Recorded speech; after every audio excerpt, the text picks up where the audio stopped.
चलिए जानते हैं हिंदी व्याकरण। हिंदी व्याकरण अंतर्गत आज जानते हैं वचन, जिसे हम नंबर कहते हैं। हिंदी भाषा में दो वचन हैं, एक वचन और बहुवचन। जानते हैं एक वचन की परिभाषा। शब्द के जिस रूप से एक ही प्राणी या पदार्थ का बोध होता है उसे एक वचन कहते हैं, जैसे लड़का, पौधा, कौवा, गाय, नदी, पत्रिका आदि। उसी तरह से बहुवचन शब्द के जिस रूप से एक से अधिक प्राणियों या पदार्थों का बोध होता है उसे बहुवचन कहते हैं, जैसे लड़के, पौधे, कौवे, गाय, नदियाँ, पत्रिकाएं। अब जानते हैं पुल्लिंग और स्त्रीलिंग शब्दों के एक वचन और बहुवचन रूप। सबसे पहले देखते हैं पुल्लिंग शब्दों के बहुवचन रूप। यहाँ अकारांत पुल्लिंग शब्द दिए गए हैं। अब अकारांत का अर्थ होगा शब्द के अंत में जहाँ अ का उच्चारण होगा उसे हम अकारांत कहेंगे। बालक, शिखर, बाल, किसान, वर्ष, सभी शब्दों के अंत में अ का उच्चारण होगा। उसी तरह से दृश्य, मोर, मौसम, युवक, वैद्य, यहाँ भी सभी शब्दों के अंत में अ का उच्चारण है, इसीलिए इसे अकारांत कहा गया है। अब अकारांत पुल्लिंग शब्दों के एक वचन और बहुवचन एक जैसे होते हैं। आकारांत पुल्लिंग शब्द देखते हैं। आकारांत अर्थात शब्द के अंत में आ का उच्चारण हो। यहाँ एक वचन और बहुवचन के रूप दिए गए हैं, जानते हैं। देखते हैं गंजा।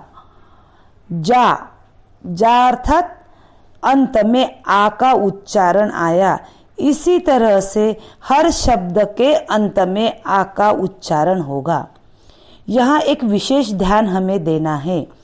आकारांत पुल्लिंग शब्दों का बहुवचन करते समय एक ही मात्रा लगाई जाती है। अब जैसे गंजा, गंजे, खटोला, खटोले, मौका, मौके, झोंका, झोंके, हीरा, हीरे, खंभा, खंभे, रुपया, रुपये, छल्ला, छल्ले। अंत में एक ही मात्रा का उच्चारण आया है। अगर छोटी सी बात हम ध्यान में रखते हैं तो हमें एक वचन का बहुवचन रूप परिवर्तित करने में आसानी होगी। अब जानते हैं इकारांत पुल्लिंग शब्द। छोटे ई की मात्रा एक वचन और बहुवचन का रूप दिया गया है। इकारांत का अर्थ होगा शब्द के अंत में ई का उच्चारण होगा, अर्थात प्रतिनिधि, कवि, व्यक्ति। यहाँ अंत में छोटी ई, छोटे ई की मात्रा जहाँ लगी है वह इकारांत शब्द। छोटी ई की मात्रा में आए हुए शब्द एक वचन और बहुवचन का रूप एक जैसा ही होगा।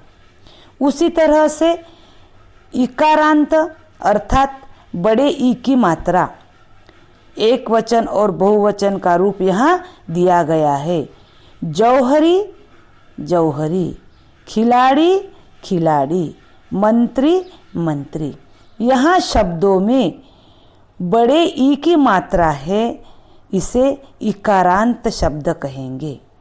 उकारांत पुल्लिंग शब्द एक वचन और बहुवचन का रूप यहाँ दर्शाया गया है। गुरु, पशु और भिक्षु, छोटे ऊ की मात्रा लगी हुई है।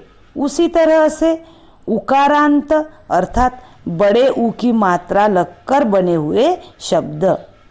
एक वचन और बहुवचन के रूप जानते हैं। जुगनू जुगनू, भालू भालू, डाकू डाकू।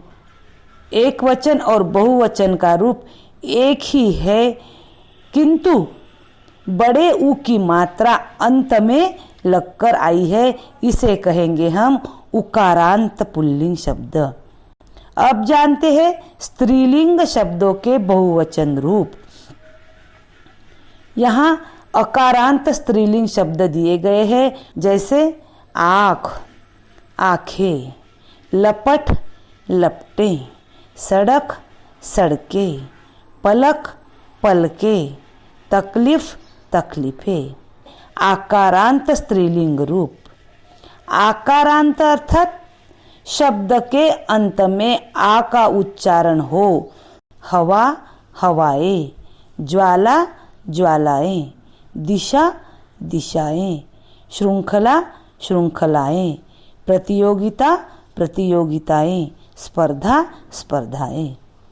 अंत में चंद्र बिंदु लगाने से एक वचन का रूप बहुवचन में परिवर्तित होता है। अब देखते हैं इकारांत स्त्रीलिंग शब्द। जिस शब्द के अंत में छोटे ई की मात्रा का उच्चारण होता है, ऐसे शब्दों को हम एक वचन से बहुवचन में परिवर्तित करते हैं। यहाँ हमें ध्यान रखना है, एक वचन को बहुवचन में परिवर्तित करते समय अंत में या अर्थात शब्द के ऊपर चंद्र बिंदु आता है। जैसे रश्मि रश्मियाँ, स्थिति स्थितियाँ, स्मृति स्मृतियाँ, आकृति आकृतियाँ, पंक्ति पंक्तियाँ, मूर्ति मूर्तियाँ। उसी तरह से इकारांत अर्थात बड़े ई की मात्रा के शब्द एक वचन और बहुवचन का रूप यहाँ दर्शाया गया है। अब देखते हैं इकारांत स्त्रीलिंग शब्द एक वचन और बहुवचन का रूप। यहाँ भी शब्द के अंत में चंद्र बिंदु का उपयोग हम करते हैं। जैसे छुट्टी छुट्टियाँ, खुशी खुशियाँ, गोली गोलियाँ, चोटी चोटियाँ, पहाड़ी पहाड़ियाँ, झोपड़ी झोपड़ियाँ। उकारांत स्त्रीलिंग शब्द। उकारांत शब्द के अंत में छोटे ऊ की मात्रा जहाँ आई है, उसे कहेंगे उकारांत। ऋतु ऋतुएं, वस्तु वस्तुएं।